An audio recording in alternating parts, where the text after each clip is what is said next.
All right, what's up, everybody? I have a very special guest today, my friend Alex Krainer. I talked to Alex a few months back after we met up in Dubai. He was genuinely one of the really fascinating people I had a chance to meet this year. Alex, how you doing? Good to see you.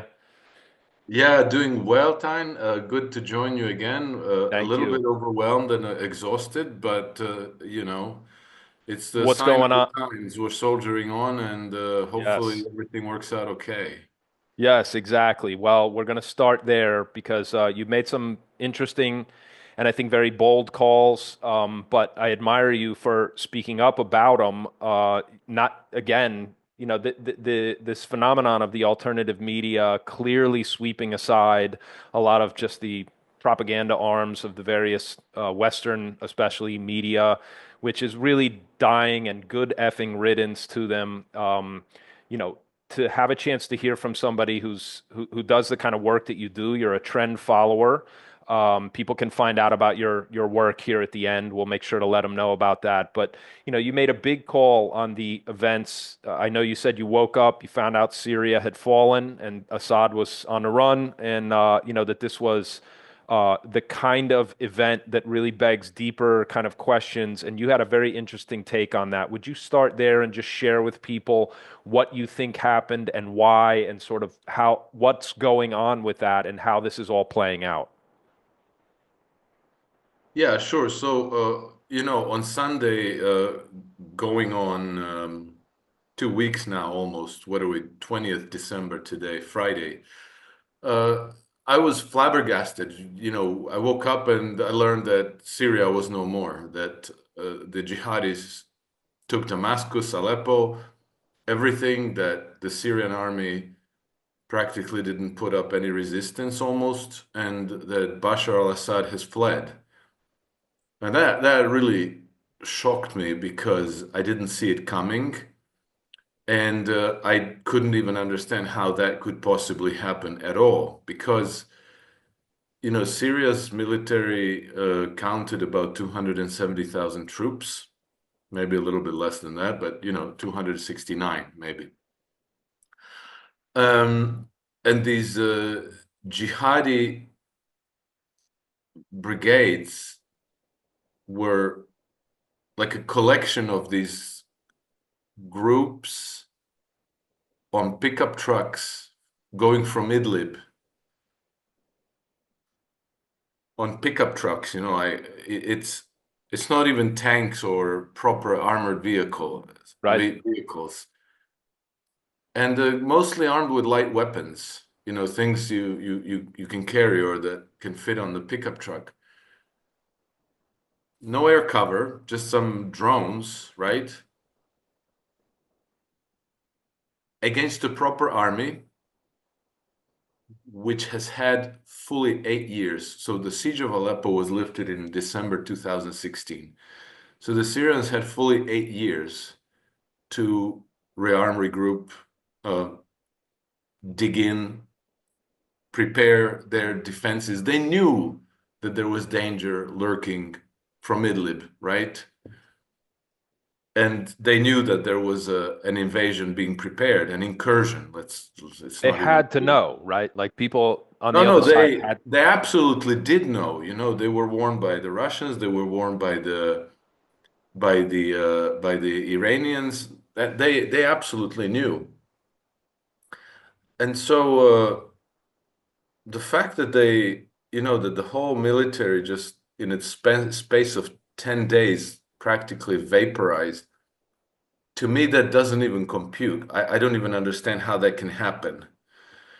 And then, almost immediately we had all this narrative spinning out of Syria about, oh, the soldiers were paid very poorly and they weren't fed adequately, and the commanders were corrupt and were stealing money, and all these things that, so what So exactly? what? Yeah, you've been a Because soldier.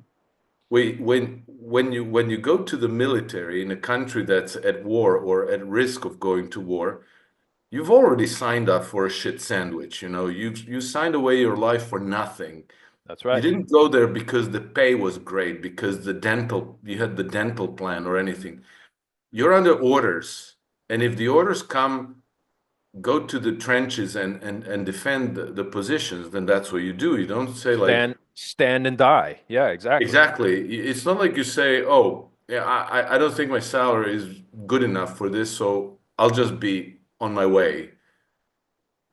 So that, well, if the pay of the soldiers or the corruptions of the commanders were any factor at all in this equation, then Ukraine wouldn't have an army to begin with. Of course. They wouldn't have any army, right? Yet Ukrainians are there still fighting and dying. And I'm sure that they're not doing it because they're paid so well. Anyhow, so I couldn't understand that. And then, even if you think, okay, so maybe the conditions are really bad, and so maybe, the troops could be on the verge of mutiny, and that can happen. But that wouldn't happen, the whole institution vanishing in 10 days' time. But That not could in the happen. first week of the war, right? Exactly. And again, remember, 30,000 attackers against 270,000 defenders. The attackers in pickup trucks with light weapons, and the defenders, a proper army, well trained, well equipped, well armed, in dug in defensive positions. It's just like this cannot happen. No. So I thought, okay, the only way that I can explain this to myself is that there were orders given, stand down and disband. And and then the next question is why? Who gave those orders and why? And if the whole institution went, not just sporadically a division here, a division there, but the whole thing, then the orders must have come straight from the very top. And then you have to think why. How did that even happen? For what reason? And so, there, what I just explained to you, I'm practically sure about. I can't imagine, like if you see a steel frame building collapse into its footprint, then there's only one explanation for this, and it's Yeah. not office fires. Yeah, right. And but then why? What the strategy is there? I have to kind of try to connect the dots based on what makes sense and what we know. And to me, the only thing that makes sense is that it was a strategic retreat, that it was probably arranged between the Russians and the Iranians. We've learned a few bits here and there that kind of corroborate uh, what I thought initially, namely that apparently, according to Pepe Escobar, the Russians spent their Spetsnaz, their elite troops, to snatch Syria's top general. I think his name is Mohammed al-Husseini, something like that, and they took him to Russia. He went to Russia with them. So not only Bashar al Assad, but also Syria's top general. Then, according to Larry Johnson, a whole tank division of Syrian army, led by Bashar al Assad's brother, went over to Iraq.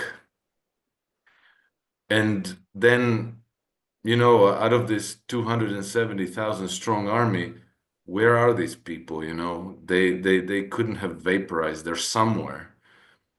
And I have difficulty with the notion that they just went home, because then these jihadis would be after them, and then you risk being beheaded as a Right.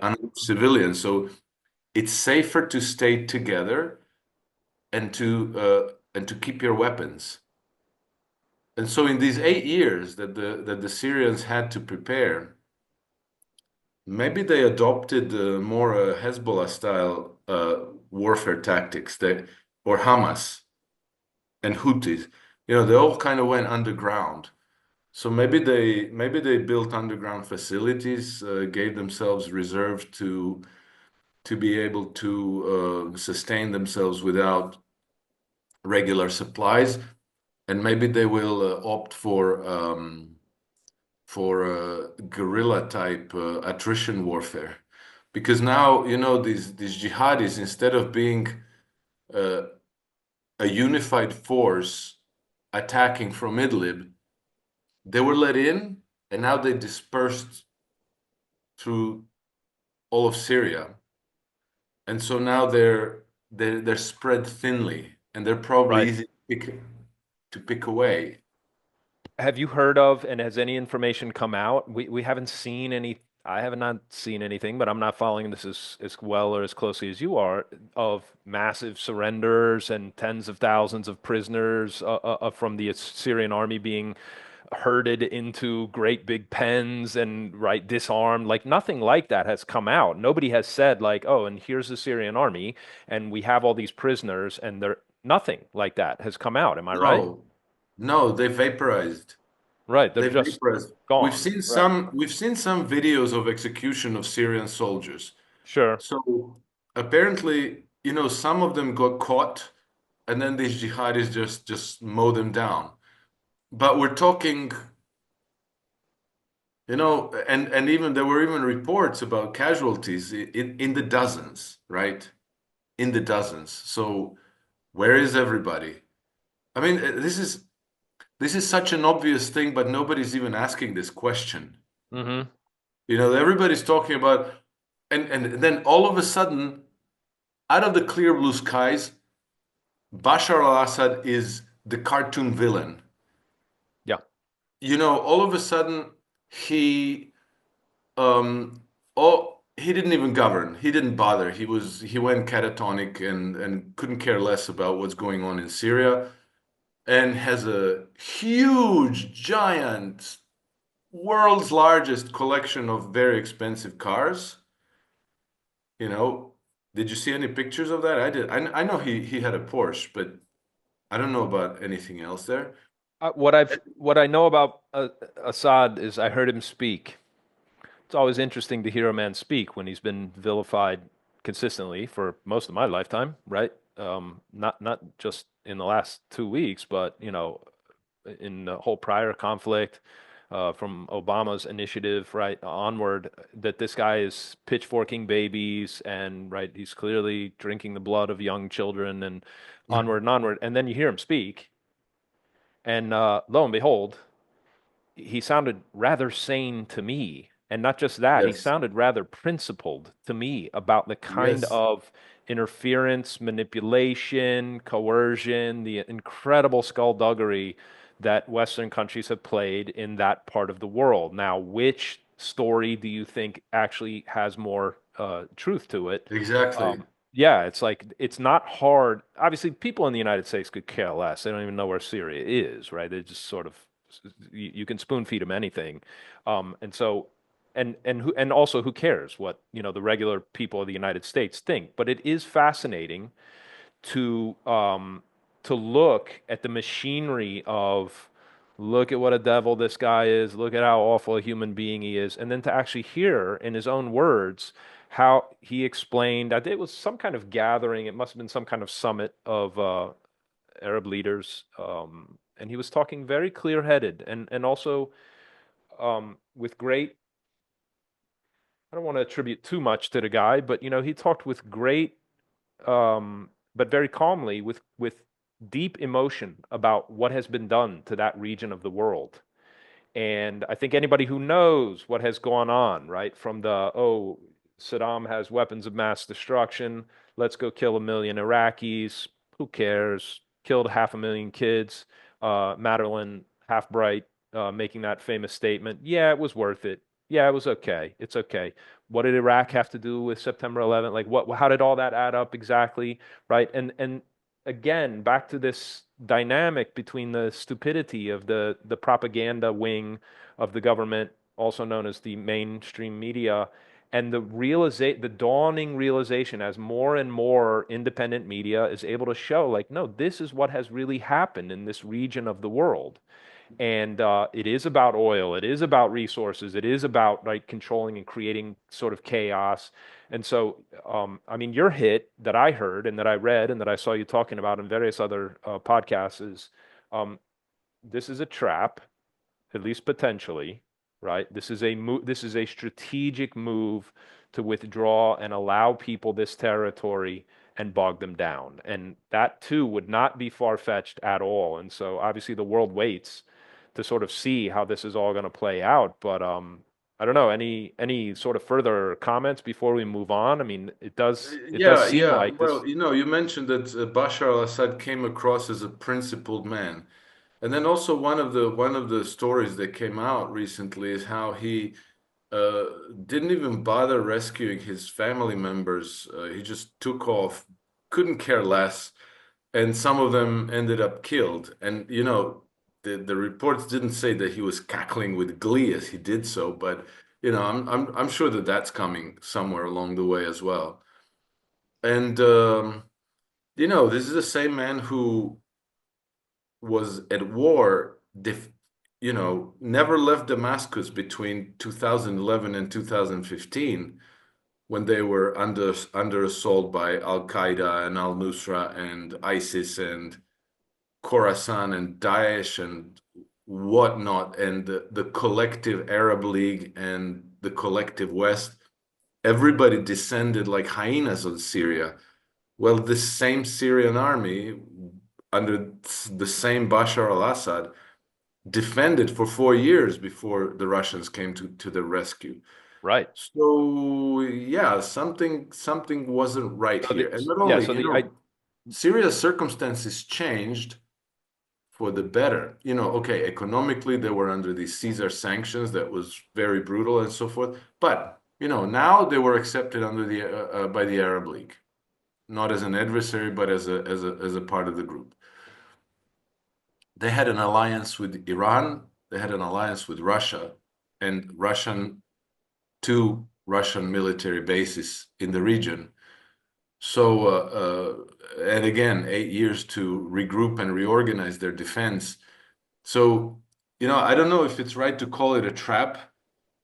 It feels like a trap to me, but it definitely had to have been a strategic move. yeah, And, there's if no other you, easy explanation.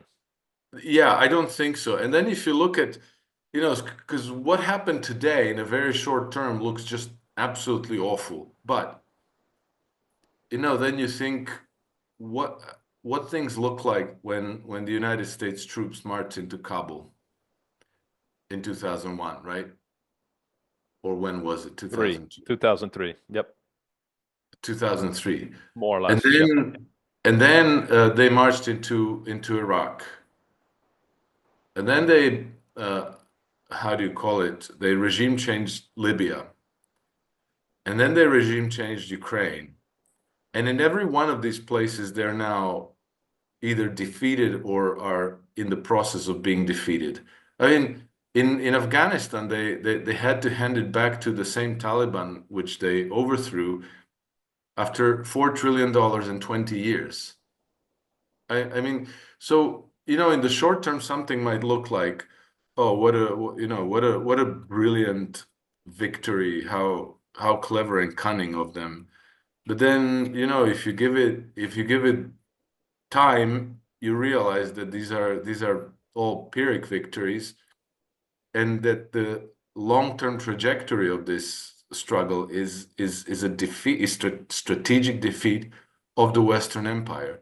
So from the point of view of the Russians, of the Iranians, possibly Turks, I can't discern what the Turkish role is in all this. I think that you need to keep your powder dry. You need to not risk getting overextended. You have to take care not to fall into any pitfalls. And so taking a retreat makes sense from that point of view, and regroup.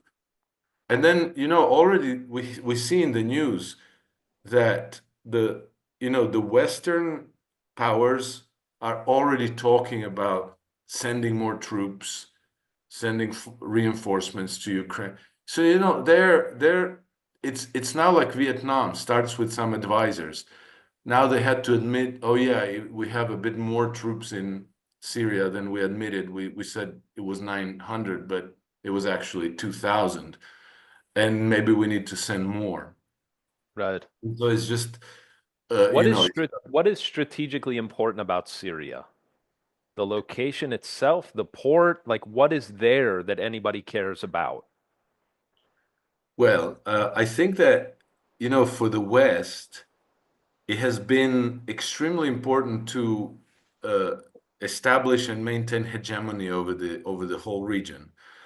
You know, geographically is the gateway to the Eurasian continent, and it always has been. It's always been, even to the Greeks and Romans, it's been absolutely critical, Yeah. that part of the world. Everything else was kind of periphery, but that part of the world was critical. And I think that between you know, between the people, the Phoenicians, the peoples that used to live there, and then, you know, you go on to the Persians who, you know, traded with the Indians, who traded with the Arabs and with the Chinese. I think that this is where the, you know, where the trade of the Eurasian continent kind of converged, and then uh, uh, you had a very, very rich exchange with the West. Yeah. And we even have, you know, evidence from the writings of Cicero, who said that if our revenues from this province, and I think that he was specifically referring to Asia Minor, but you know, that same region, Yeah. that if the Roman Empire lost their revenues from that region, that the whole empire would implode on itself. Yeah. And you know, there Uh, there's oil, there's the pipelines, there's yeah, there's a lot. You know, the Yeah. Red Sea's coming in there, the Black Sea's there. Right. It provided, at least potentially, right, a friendly Syrian regime provided Russia with a warm water port, right? We know that also played some kind of strategic calculus, right? I was thinking back, historically, think of what has taken place in this part of the world. Alexander marched right through Turkey, right down to Damascus, right Tyre, and right through. When I was in Jerusalem in 2010, there's a great mural in the old city of Jerusalem, the walled city. And on this mural, I have a photo of it somewhere. Maybe I'll put it up for the viewers when I edit. And it's Europe is a blob, Asia is a blob, Africa is a blob, and at the center of this triangle, or where the three blobs convene, is Jerusalem, right? Like so that region of the world, like that whole eastern seaboard of the Mediterranean is and has been, right? I think the crossroads in their own mind, because it's a very old mural. I mean, anything in Jerusalem, I mean, you're looking at several thousand years old, probably. It was well understood, right? That Yes, this is where commerce crosses. These are the crossroads of these three massive, massive continents, peopled by all kinds of warring peoples and tribes and factions and all the rest for thousands and thousands of years. So, um, well, we'll move on from Syria because obviously the real truth of what has taken place there is going to play out for all of us. But yeah.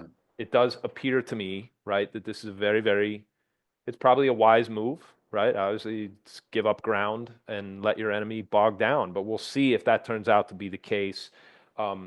This theme of greater Israel, and obviously the Israelis had a big part in it. They have a big interest in seeing their enemies around the region fall.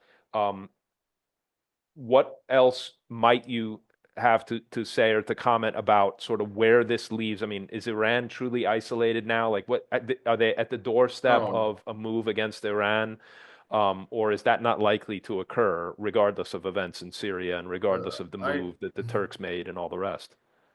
I think they might try to do something to try to take down Iran. I think that they don't have a good card to play there, and I think that if they try, they're going to regret it bitterly.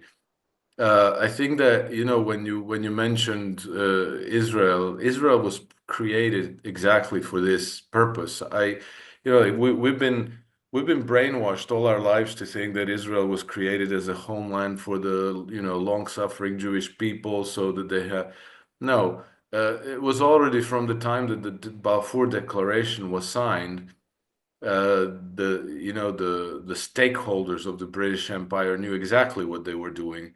And we had the in London the round table with Alfred Milner, who were discussing about how this region needs to be seeded with a quote unquote particularly um, patriotic stock, and the local Arab populations, peaceable, normal people, were not suiting the empire. They already understood that the region was very rich with oil resources, and they wanted to make sure that they control that and the trade routes and the Suez Canal and all of these things. Right. And so they uh, decided to create Israel. And the Balfour Declaration itself, if you know its background, the letter was issued by Arthur Balfour to Lord Rothschild, whose first name I forget, but I know that his son's name was Nathan. And Nathan Rothschild was very close friends with Arthur Balfour, Yep. and he practically lived at the Foreign Office. Nathan Rothschild was there all the time. So, and then also, that same family happens to be uh, the biggest banking family of the British Empire, who have a massive stake in being able to control that region, right?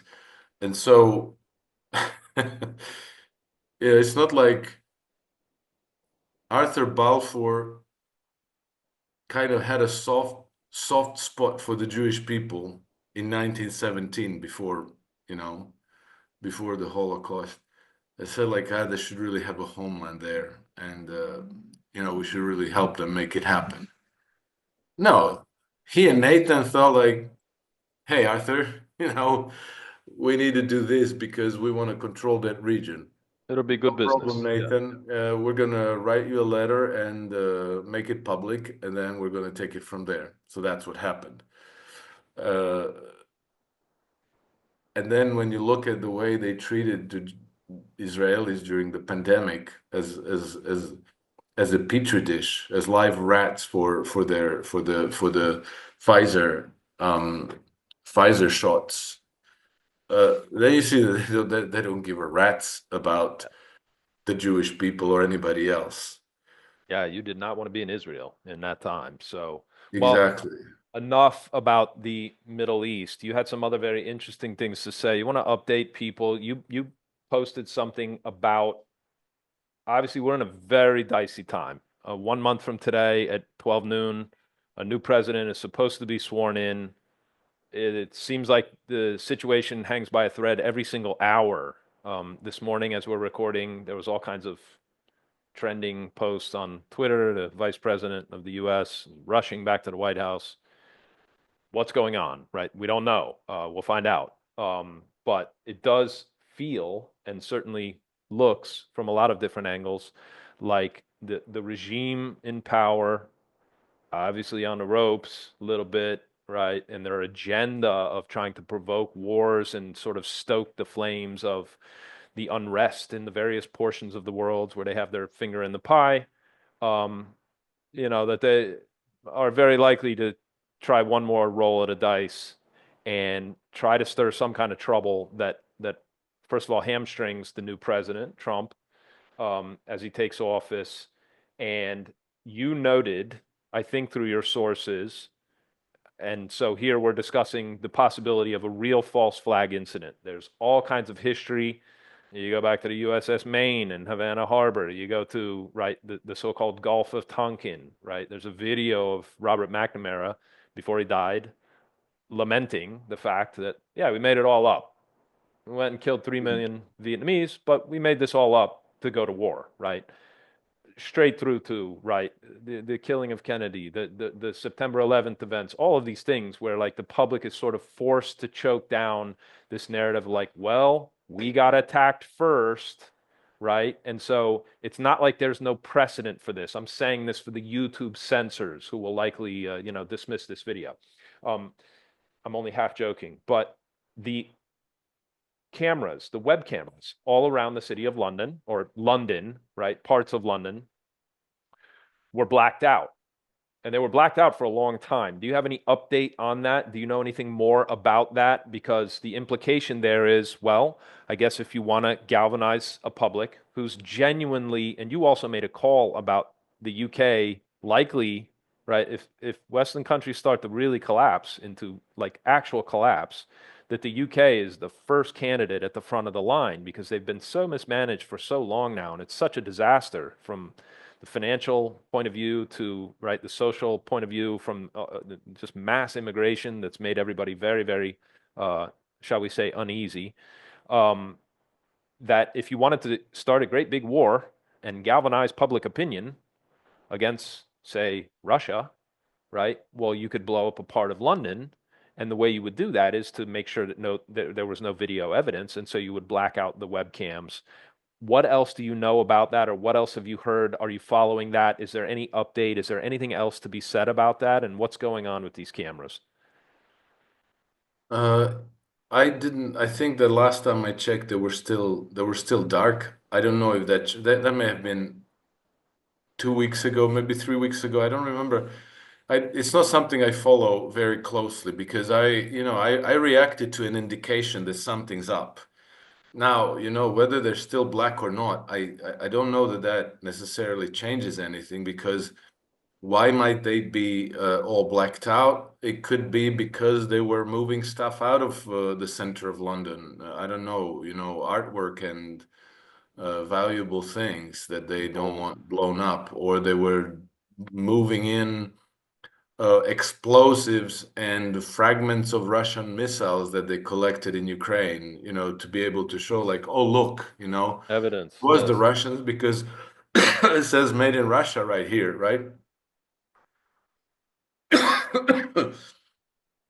And so it's a very, very weird thing. It's extremely unlikely, and there's got to be a reason for that because again, it's so basically when I published the article, I got some feedback from people, and they said like, "Oh no, look here, the one on Abbey Road, the webcam on Abbey Road is still working." And then somebody found another one. So as far as I know, the people found two out of several hundred webcams Hundreds. around London. And so it wouldn't be that they all glitched at the same time. It wouldn't be that many people decided to. It had to have come again from the top down. Somebody made a decision, and if they made that decision, they made it for some reason. And so then again, you have to ask yourself, what could be the reason? Well, I see that Western leadership is in a bit of a frenzy about being defeated in Ukraine. I see that the UK has bet the ranch on the Ukraine project, and probably in bigger ways than we know, because they're clearly lying about the state of finances of the UK. An example, uh, at some point in August, I think 27 August, Keir Starmer comes out and says like, "Oh my God, we discovered this 22 billion pound black hole in the state finances." Except that this same Keir Starmer, when he was in opposition, he was lambasting Rishi Sunak about a 67 billion pound black hole in the state finances. And then he corrected himself to 76 billion. So, what's the truth? Uh, so they're clearly lying about stuff. The losses are bigger. The monies they spent on Ukraine are probably bigger than they give away. And okay, so when I was looking at these figures, so basically, if you add up everything official, it turns out that Brits gave about 13 and a half, 14 billion pounds to Ukraine in military and financial aid. Okay, so that seems, you know, it's a big number, but it's not an impossible thing. But then, they imposed all these sanctions on Russia. So the cost of energy went through the roof. So a lot of their businesses became uncompetitive. So uh, they they lost business in Russia and with Russia. They lost Chinese investments. Um, like how but because they sanctioned Russia, Russia sanctioned them back, and now one of the effects was that the British Airways, they had, I think, 4 times a week flight direct from London to Beijing. And this was a very important route to them. And then the Russians said, like, oh, well, okay, then you can't use our airspace anymore. And now, the BA flight had to do something very long around Russia and became uncompetitive. So they basically gifted that business to the Chinese, who can fly straight across Russia. And then who knows how many of these examples there have been. But I picked up a statement by, I think, former foreign minister of Europe, Joseph Borrell. Yeah, that's right. It was him who gave a speech, and he said that what Europe gave to Ukraine in terms of military and financial aid was less than a tenth of the total cost, because he said, like, the effects of sanctions, lost business, this and that. He said we're talking about more than 700 billion euros. And so, you take the British numbers, you multiply them by the same factor, and you come to more than 150 billion pounds. So they're on the hook big time, That's and they're pretty losing. ruinous. Yeah, And then all these people in British leadership are talking about having to go to war against Russia, preparing the nation to go to war against Russia, uh, trying to get more people into the British Army, blah blah blah blah. Except, and then they also complain that nobody's interested in joining the army, and they have very that's difficult time. shocking. Yeah, they have very difficult time with recruitment goals. And so they start talking about Draft. conscription, like Yep. forcing people to go to the military. But that's politically very difficult to do, except if you could kind of galvanize the population by having Russians attack us. And so then from this point of view, then you start making sense out of why they're giving Ukrainian Storm Shadows missiles to launch into Russia.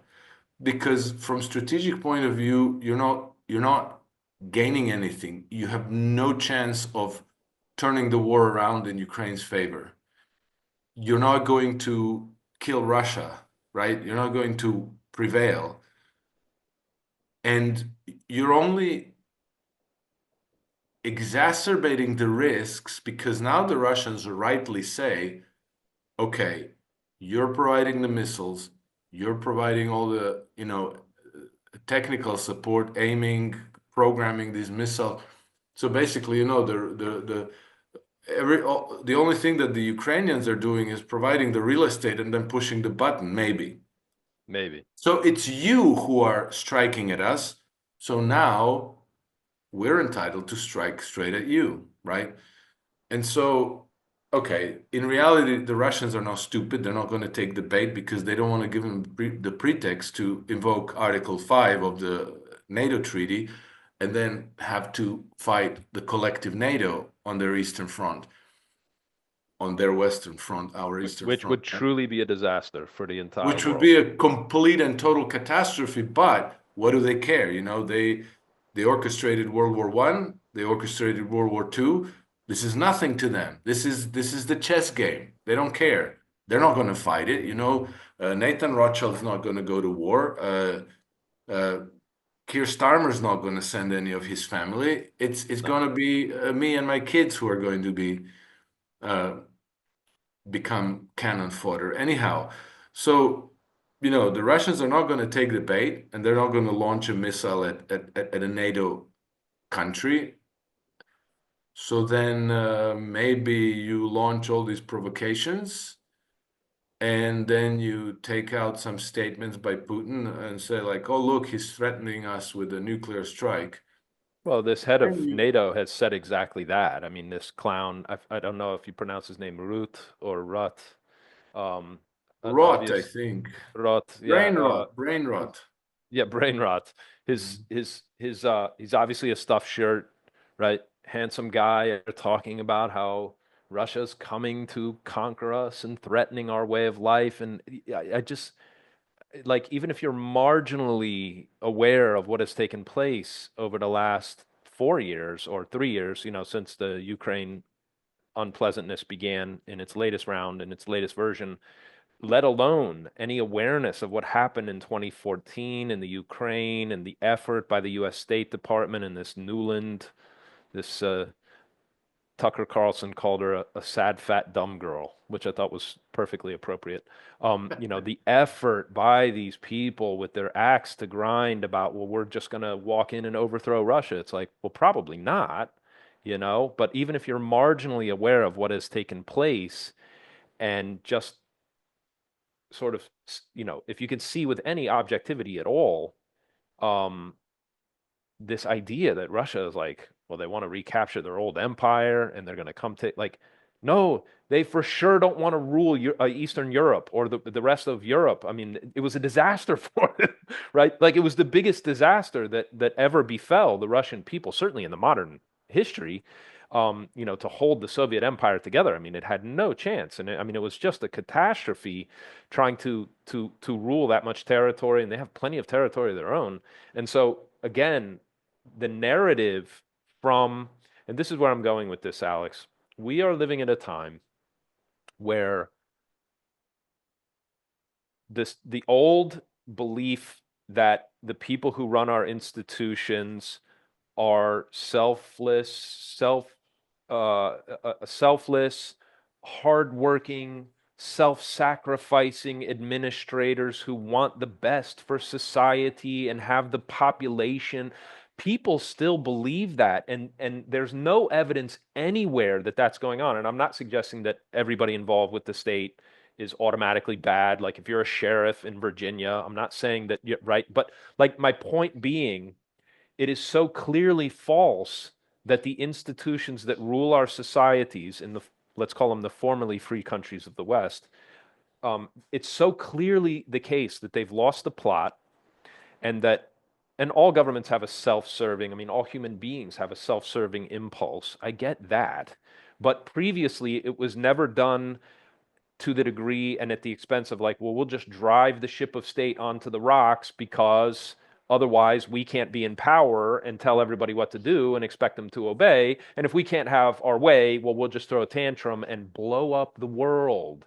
And that really is what we're living through. And watching this rut character spout out how we got to turbocharge defense spending because we're getting ready for a big war with Russia. It's like, what the fuck is wrong with you? Like, what is wrong with these people? Like, this is not a game of chicken that you get to be wrong about. If something goes wrong here and, somebody disobeys orders, or, there's an accidental launch of a missile and somebody gets confused on the Russian side, like, it's absolute curtains.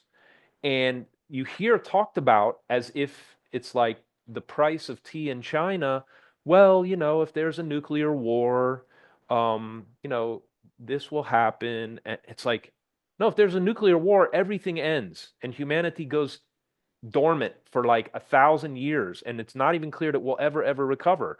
And the fact that this is just being kicked around, and like, I think certainly in the last 4 years, you have to come to the conclusion that there actually is nobody in charge at the top. And I'm not just talking about like the situation with Sleepy Joe Biden, right? Which was obviously a big cover up and a big farce for many years before they finally sort of copped to it in, mid 2024, realizing that he had no chance to even get through a debate. There's been nobody in charge for a long time, or more accurately, it's a machine. It's a psychology that is run by multiple sort of interchangeable, unimportant characters in the apparatus of the state, and their job is to continue to suck wealth out of the working, uh, the productive part of the population, and to go have whatever misadventures they want. Because why shouldn't they? There's no consequences to doing these things. Yeah. And Yeah. so it's strange to say it, and of course it will sound treasonous to any idiot that doesn't really pay attention and hasn't really listened to what we've said here. But it really is, it's essential that the West loses this round. It's essential that the West is forced to stand down and that a multipolar world can emerge. And just like the Chinese have very reasonably said multiple times, and the Russians and Putin as well, like we should have a kind of world order where the US is like one very polite invited guest at the table, and we all get to sort of share what is important. And I'm not suggesting that other governments and the CPC and right that like somehow there's like enlightened benevolent people running China. I'm not saying that. Nobody should think that or interpret this kind of comment, but it's very important. The Western countries have lost it, and if there's not some kind of easy way, not painful recompense, but easy way down from this perch that they've put us on, where we're like we have to go to war with everybody and print money to infinity and all of these things, is like clearly this cannot continue. And Yeah. so I want to move on, and as a sort of, I think the grandest example in some ways in the modern era is Germany, because of the very bloody and tragic and awful history of Germany in the last 100 plus years. People don't recall, but I mean, you can recall. And even if you're not aware of history from, say, the late 19th century onward, Germany was the jewel of Europe. Germany was the most advanced in learning and the most, the tremendous school of thought that came out of Vienna, right? The Germanic culture, high German culture, the tremendous advances, right? The Austrian School of Economics, Freud and psychoanalysis. And I mean, people think of the bad parts of what Freud bequeathed us and his thinking and all the rest. And like, look, fair enough. But a lot of really smart people took what he did and sort of built on it. Carl Jung came out of there, right? Even I lived in Switzerland for a year, right? The tremendous achievements of this group of people. And in the modern era, of course, I mean, nobody really compares with German productivity. Nobody compares with the industriousness of this tiny, in some ways very unfortunately positioned landmass, which is sandwiched between a historical enemy in Russia and problems with the English and the French and whatever on the other side. And so um, you wrote a piece that I thought was so, like a lot of stuff you do, it was just so well written and researched. And I never knew this, but one of the causes of the tremendous prosperity of the German people and the German nation, and it's funny, it's like there was two wars where Germany was ostensibly trying to take over control of Europe or to win out and be the dominant power in Europe, and they lost both of them horrendously, and then ended up running Europe, right, just on sheer commerce and their ability to just build stuff better than other people. I mean, the amount of export that came out of Germany and the cars and the engineering and the chemical company BASF, like the whole world depends on stuff coming out of Germany, and they are the quintessential example of a group of people run by absolute donkeys. Like they shut down their nuclear reactors and they're like, yeah, we'll use solar. It's like, you're telling me nobody in Germany understood that there's not a lot of sunlight in winter in Northern Europe, right? Like just the level of stupidity and incompetence over and over again. It's like if you shoot yourself in the foot over and over again, maybe you should stop aiming the gun at your foot and like shooting yourself, right? Like at some point. And so they're a quintessential example, but on the positive side for Germany, talk about this article that you just did, because I think it's something that also is poorly understood, but that really matters in the modern era, where we have these mega corporations where any amount of regulation that gets handed down does not affect Amazon. It does not affect Apple. It does not affect Microsoft. It does not affect Nvidia, right? These guys have huge legal teams. They can just dodge it and they can argue it. They can tie it up in court. They can do anything they want to sidestep it. But that the real engine of prosperity, and this is what, again, we value as a legacy in the United States, is a small business owner, a guy with an idea who can go from the drafting table and the blueprint on the drawing board to manufacture to production to export to growing something. This requires a financial infrastructure, and I never knew this. I was aware of the Hanseatic League, which was many centuries ago, and it was a trading bloc and sort of sovereign cities that traded throughout what is modern day Germany, but also the surrounding countries, the Netherlands, etc. But this banking system that you wrote about that was in place in Germany is in real trouble, right? And so the tinkerer, the person who can come up with a gadget or something new, who could get financing on favorable terms and turn that idea into something that could become a grand, productive enterprise that produced tremendous value and wealth for the rest of the world. Even this is now under real serious risk. I think you were saying in that article. Can you say more about that to people? Yeah, sure, of course. One of the things that I kind of obsessively um, wonder about is how, what is the economy? How do we create wealth? How do we achieve prosperity? Where's it coming from? Why are we always almost, in the West, we're almost perpetually in crises, almost always, And so what's the, what is the problem? And, then at one point it was this comes from Professor Richard Werner. He's a German guy, but a very, very good economist, and he's written some spectacularly important stuff. And at some point, I heard him say that German economy was the world's number one exporting superpower, and that I think that now pretty much until 10 years ago, they still were. So they were exporting more than um, China, which is I was stunned. It's But almost inconceivable, the it's level of almost productivity. inconceivable. Yeah, But you're he talking he about he a very explained it. small, yeah, Yeah. And so he explained it, and he said that 50% of German exports are small and medium-sized companies that you never heard of. And he said he termed those the hidden champions. And the hidden champions are companies that occupy first, second, or third spot in terms of global market share. So they have number one, number two, or number three spot in the global market share for whatever it is that they're producing. And so he said the way, the way, and then he said Germany has 1,500 or had 1,500 of these hidden champions. And for perspective, the second most successful nation is the United States, who has 300 yeah. I mean, it's hidden unbelievable. champions. So Yeah, this is Germany has 5 times more. yeah, That's staggering. So what's the secret? And I grew up with these, children's tales about how Germans are, hardworking and disciplined and organized and excellent engineering and blah blah blah blah. Okay, whatever. That may be that may be a small part of the explanation, but you can say the same thing about the Czechs. You can say this, you can say similar things about many people around the world, but they are not quite as successful. There's something clearly different about Germans.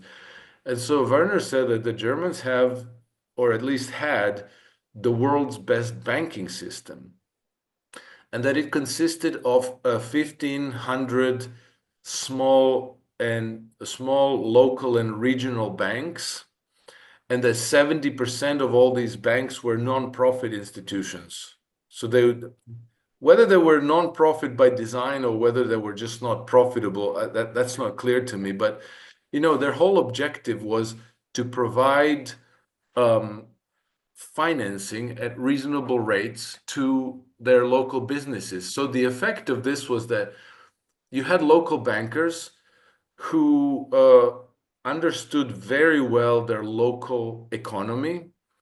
They knew the entrepreneurs, they knew the products that were being produced. They had a very close relationship with those companies and their management and the families and, like everything. And that it wasn't uncommon for banks to issue 100-year loans to such businesses.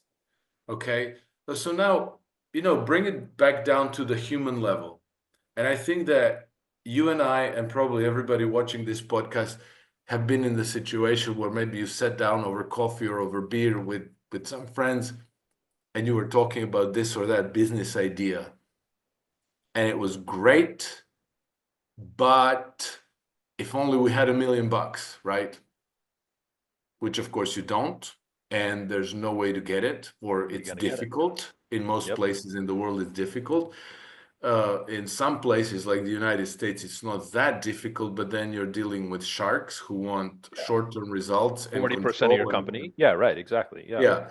And so and here you would maybe go to the bank, you would ask for funding, you would explain what you have, and maybe then the bank would even also help you organize the business and the finances and the accounting and help you go to the international affairs to present your product. And so, that, let's say, that support to get something from your head into reality and get it off the ground had really fertile land in Germany. And then if you're getting long-term support from these banks on favorable terms, that means that you get to gradually grow your business because as everybody knows who's ever tried to launch anything, it takes a lot more time than you think and a lot more Always. work. And so you need reliable long-term support. You can't be always stressing about, am I going to make it? Am I not going to make it? And then maybe they foreclose on you and they say like, hey, guess what? We're shutting off the credit line. You have to pay back everything and sayonara. Good And luck. then, maybe you even build something worthy, but the bank pulls the rug from under you. And then, you get the business off the ground. It works. It makes sense. And then you have the next generation and you send them to the world's top school for producing exactly those widgets and organizing the business better. And then the next generation comes And it there builds. Yep. and they perfect things. And so, when you get 2 or 3 generations, then you really have moved the business to the point where you're probably number one in the world. Maybe you're making one of the best things in the world that people need. And then you become this hidden champion. And so I think that explanation makes perfect sense to me. And I think that explains, that also highlights the role of finance in society. It should be a public utility, right?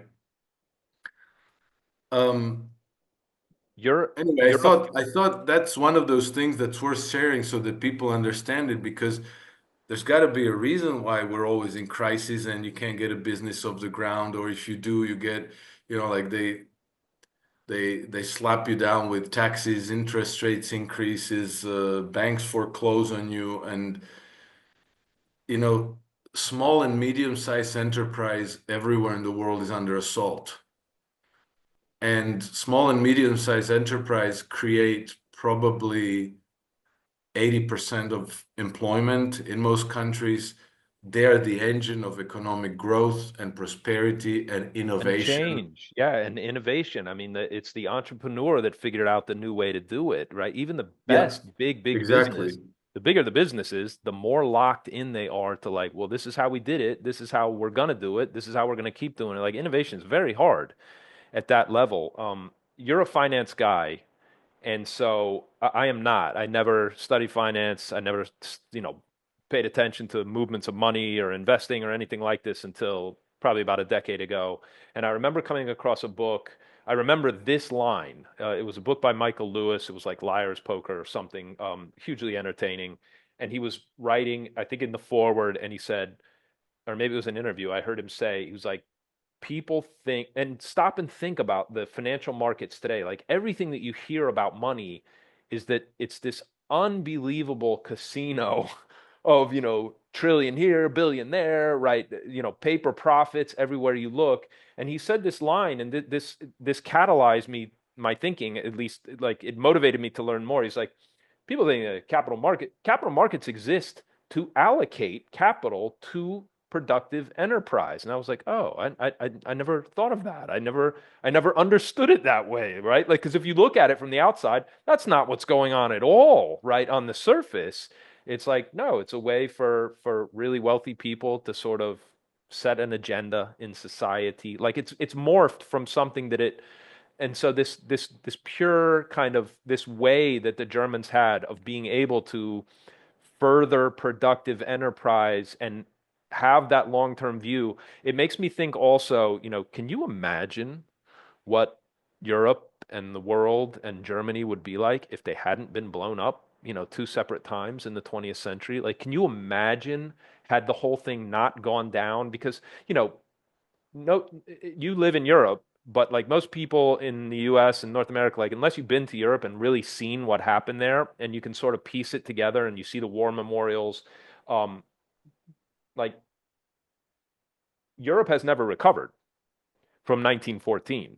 And I mean, it can't recover. I mean, you cannot have two cataclysms, one right after the other, with a big interregnum of hyperinflation and just brewing hatred, right, from one group to another because those people killed your mother right in front of you in the last war, whatever, right? Like the tremendous, tremendous hardship and tragedy, like people don't think about this when you hear talk about like, yeah, well, we'll just go to war with Russia or we'll just do this, we'll just commit violence against these people. It's like, yeah, but go to places where that's taken place, and what you realize is if you take that fork in the road and we go to war, right? You never come out of it. It never heals. This is partly what's going on in the Middle East. And I don't pretend to understand all the different tribal hatreds and all the various things that go back to biblical times. And this group hates this group because, right, their God was against this God and all the rest. Like it's unsolvable in some ways. And so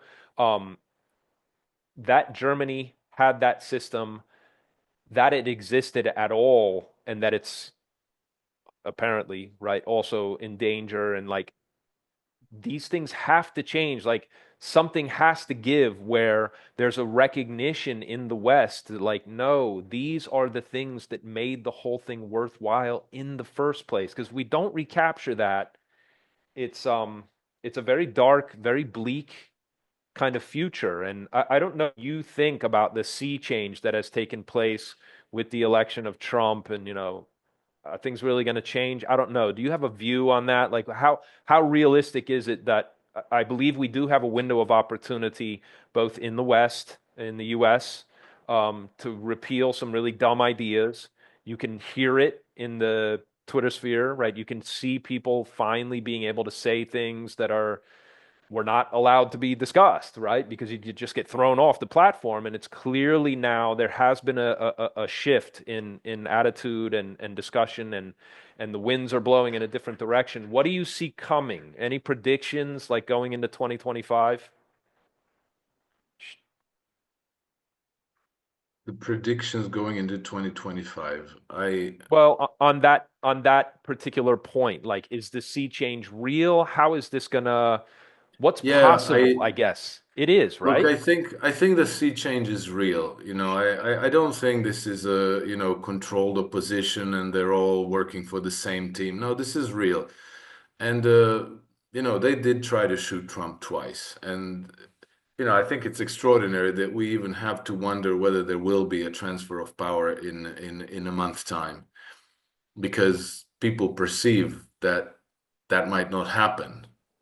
And there's rumors that Joe Biden told Kamala Harris that no, don't worry, you're not going anywhere. You're gonna stay here at the White House. That they're preparing to keep power. Now, these are all very, very desperate things, and they might not work out. And then when if Donald Trump comes into power, everything I've heard from Donald Trump and his team on the domestic policies front makes a lot of sense. And I think that if they're capable of implementing those measures, that things are going to improve. There's one thing that they're never going to be able to avoid, and that's inflation. You're going to get inflation no matter what you do because so much money has been printed and put into circulation that there's no chance that you can that cannot trigger the inflationary effect.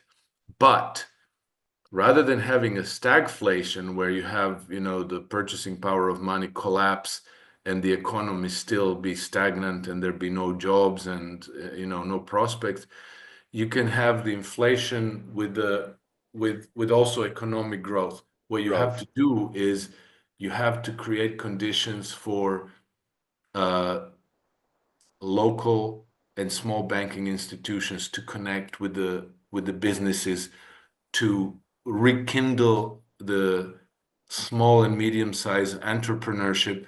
And then the United States has a lot to offer to the world, and then they can be the polite guest at the table with everybody else in the world, and then they can trade with the whole world. And I think that would be a wonderful future because, you know, the strategy that was being pursued by the Western Empire for the last couple of 100 years has been to keep all of their colonies, all of their, commodity exporting countries desperately poor, just so that they would work for peanuts and that they would export all their merchandise at the, knockdown prices.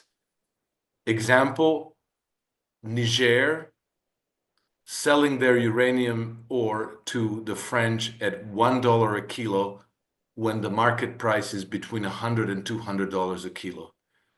So the way to achieve that was to make sure that their domestic economy never takes off the ground, that it never develops, so that they don't absorb their produce at home and then compete with Western corporations for the demand for that produce.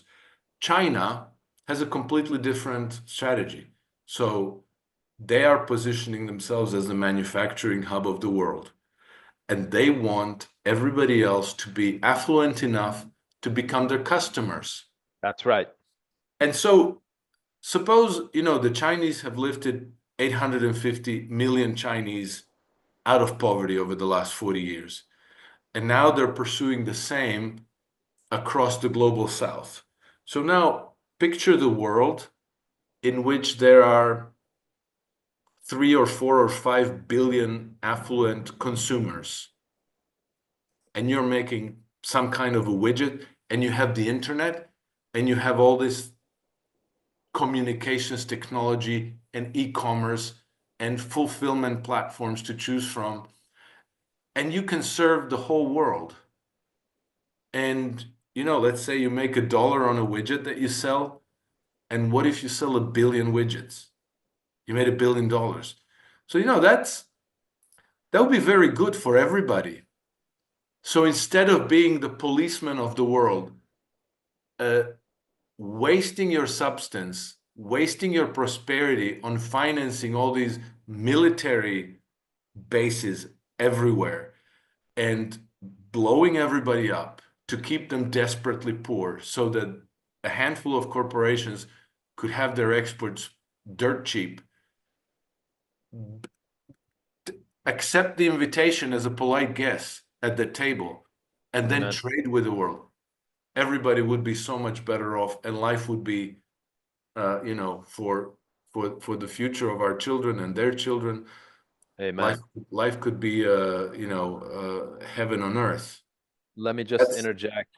Yeah. I believe you're right. The Chinese very justifiably believe that they have an answer for the, 6 billion people in the world who really are still, sort of, hand to mouth subsistence, living day by day, trying to sort of get through life.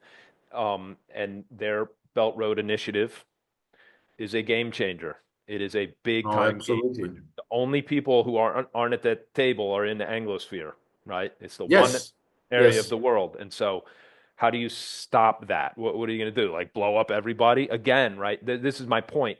And as an expat, because I can hear in the back of my head some of my old friends, um, I get accused by people I knew in high school and whatnot, right? I'm not overly concerned about it, but like I'm aware that there's a kind of um, pushback against um, everybody, right? How dare you criticize the U.S.? Aren't you patriotic enough? And all that bullshit, right? But the point that I always try to stress is this, right? That like, but uh, you don't have to order people around. You could just provide value. You could go back to doing the things that made you the light of the world, right? Now, here I'm talking about the US in general. Obviously, I don't have any control over what the government does or policy or any of that stuff, but we have conversations like this because ideas about, look at what's happening in Argentina. Like when the state takes its foot off your throat, right? The prosperity happens all by itself. And Exactly. you weren't down in Argentina, but I mean, it was unbelievable to see what's going on there. And I was there last I was there last a month and a half ago, but I was there previously in 2016 when I got married. And the attitude in the U.S., I believe, like the big sort of this is why it's such an interesting problem to try to untangle. It's a psychological posture that exists within the American psyche that we know best. There is no other way than our way. Our system is the best. And you hear this when you hear it spouted by people like, yeah, but we won World War II because D-Day. And it's like, first of all, you're historically inaccurate with that kind of understanding, first of all. Second of all, you were the last man standing at the end of the last great global conflagration. You didn't win it, right? You just didn't get blown up like everybody else because of your geographic sort of, right, good luck. And the attitude that says that we know best and well our system of essentially like the USAID organization, right, is of course nothing more than the coercive arm of the government where it's like, all right, we'll give these people money for this, but in return, right, we want somebody in charge who's going to repress the population, shift Yeah. shift off resources dirt cheap and all the rest. Like this is how the game is played. And so this posture that just says like it's referred to in the vernacular. It's like it's the Karen phenomenon. Like I'm going to tell you what to do in your own house, and you better obey me because otherwise I'm going to throw a fit, right? And I'm going to cause trouble because obviously I should be obeyed, right? Obviously, if this is my opinion, everybody should have my opinion, right? And agree with me and all the rest. And that psychology has pervaded every aspect of, I mean, the state, forget about it. I mean, that's where those people go to find work. That's where those people gravitate to positions where you can point a gun at somebody and order them to obey. I mean, that's the state from top to bottom, probably with very few exceptions. I'd stake my life on it. But it also pervades different parts of U.S. society. And it's really, I mean, if I said, why have I lived outside the U.S. for 25 years, on and off, right? But, it was very clear to me that it's a kind of psychosis that exists within the United States. You can see it in various places. You see it come out of people, road rage and like things like this. It's just like, there's no reason for it. There's no reason for all of that kind of trouble. And my hope, my prayer, my fervent wish is that we can get through this period. And I think you're right. Inflation's coming, right? So don't Yeah. sell your gold. But Yeah. on the other hand, if we have enough growth, if you turn the whole thing loose, like Milei has done in Argentina, if you just allow enough people to get together and build something good without destroying their ability to make prosperity, um, it's hard to imagine what the next, say, 20 to 50 years will look like, because you look at what AI is bringing, you look at the productivity, you look at what engineering and machinery and resources, and like I know you followed oil markets, like we're awash in oil. Like we have everything we need to blow it all up, or to really go places that human beings are, I think, destined to go, but that we are not guaranteed to go. And so probably a good place to wrap up. Anything else, Alex? I want to respect your time. No, I agree with everything you say, and I think that that's ultimately our choice, because you see that the people in power cannot ignore the people power, and that we have, they were fully in the United States, they were fully planning on stealing the elections again. Otherwise, they would never have chosen Kamala Harris to be the Democratic Party candidate because she was awful. It was clear that she was awful. She couldn't get in the primaries in 2020 or 2016. Yeah, 2020, she couldn't even get a single delegate. So they knew she was awful, but they took her all the same because they were planning to steal the elections, except they broke their teeth on the American people because the Yeah, people said enough, yeah, and that's right. and they stopped it. They tried to steal the election, and they go busted again and again and again because people were being vigilant and they Yep. caught them. And so, the people power matters, but I think that we have to keep having these conversations to underscore the importance that the people matter. And it's not just winning the election. This is where after Donald Trump won the election, I wrote an article titled "A New Dawn," and